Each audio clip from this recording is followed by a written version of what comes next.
So let's move on to problem number 1 to see what all this stuff looks like in a real problem. So it says predict the function family of m of x and then sketch and graph m of x's as a function or line using key points. So m of x is really the product, or not the product, the sum of f of x and g of x. So if I add those two together, that gives me my m of x. But remember that when we say something of x, whether it's m of x or f of x or g of x, what we're referring to are the y values. Okay, so I have f of x, which I'm going to highlight in orange so you guys can kind of see that's my f of x values. And here are my g of x values that I'm highlighting in yellow. So I'm taking the sum of both those number values to kind of determine what m of x is. Now m of x is already graphed, but we want to kind of show where those numbers are coming from. So this is m of x. Okay.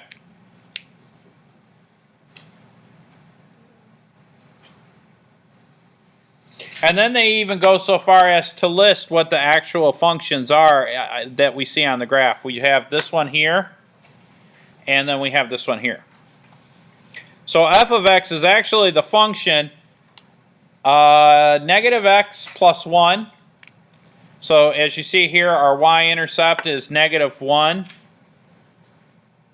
Or I'm sorry, positive 1 is our y-intercept, right? Remember that we have y equals mx plus b, where b is what we call the y-intercept, where it crosses the y-axis.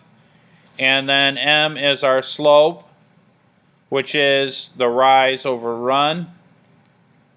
Now that m is a different m than m of x, right? So don't get the two confused. M of x, this right here, is just an arbitrary choosing of a letter. I don't know why mathematicians or publishers of textbooks do that. It's confusing. But the slope is the rise over run. So if I were to graph f of x, the orange line, I would start with the y-intercept, which is positive 1. Now I have a negative 1x in front of it, so that means that my slope would be negative 1 over 1. So from here I would go down 1 over 1, down 1 over 1, down 1 over 1, and that's how I stay on that orange line. G of x, on the other hand, has a 0 y-intercept, which means it crosses at the origin. And then it has a positive 1 slope, so that means from here I would go up 1 over 1, up 1 over 1, up 1 over 1, and that's how we graph g of x, or the yellow line.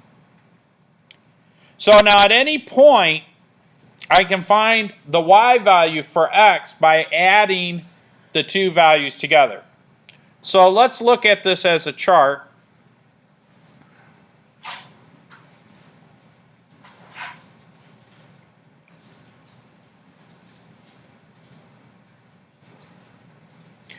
So if I have x here, then I have f of x here, and then I have g of x here.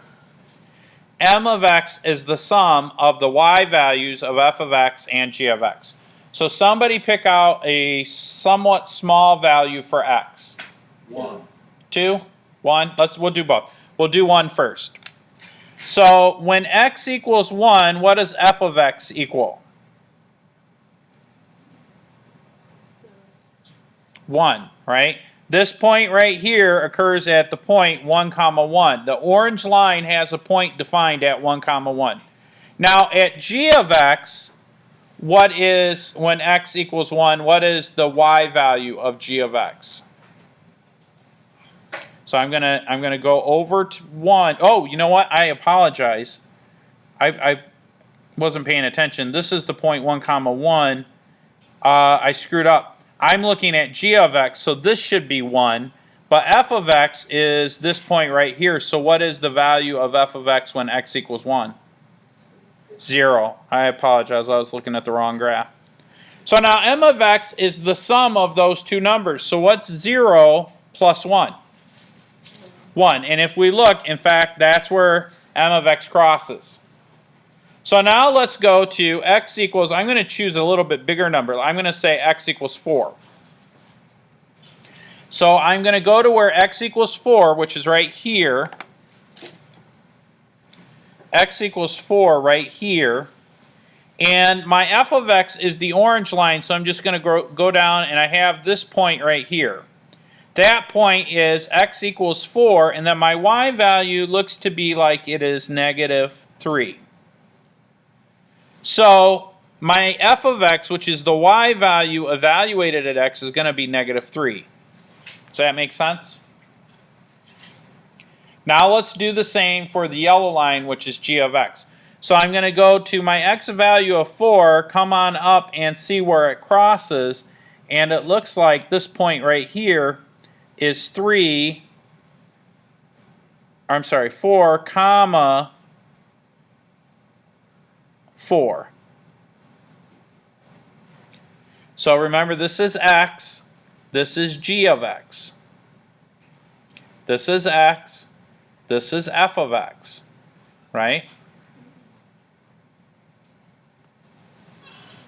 So we're thinking of g of x and f of x as the y values associated with those functions.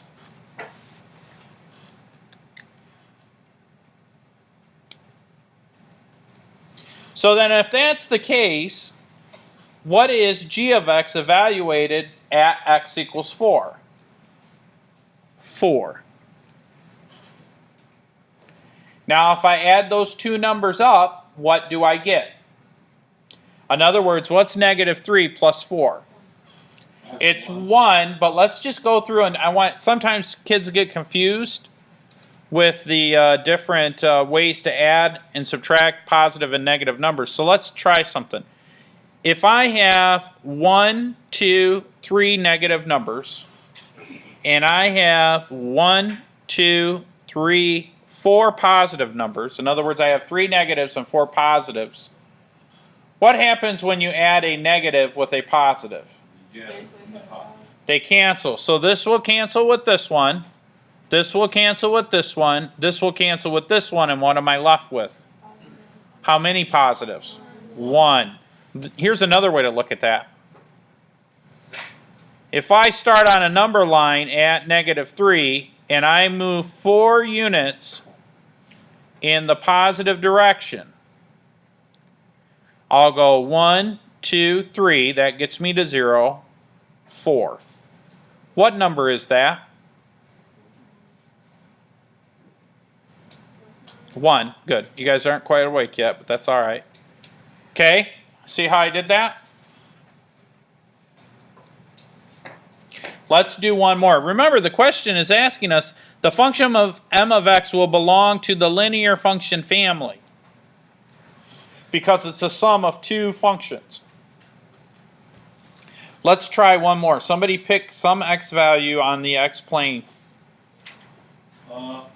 Yes, 2. All right, so now we're going to try x equals 2. So when x equals 2 on my f of x, what's my y value? -1. And now let's do the same for g of x. So when x equals -2, what does g of x equal? X is +2. +2.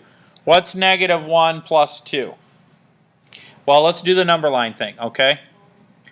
I've got a 0 here, and I'm starting at -1. I'm going to go 1, 2 units in the positive direction, which leaves me at what point?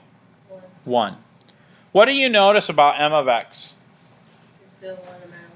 It's still 1 no matter what.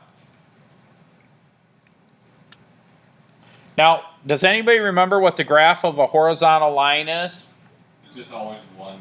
It's always 1. It's a constant 1. So we would say that m of x is equal to 1.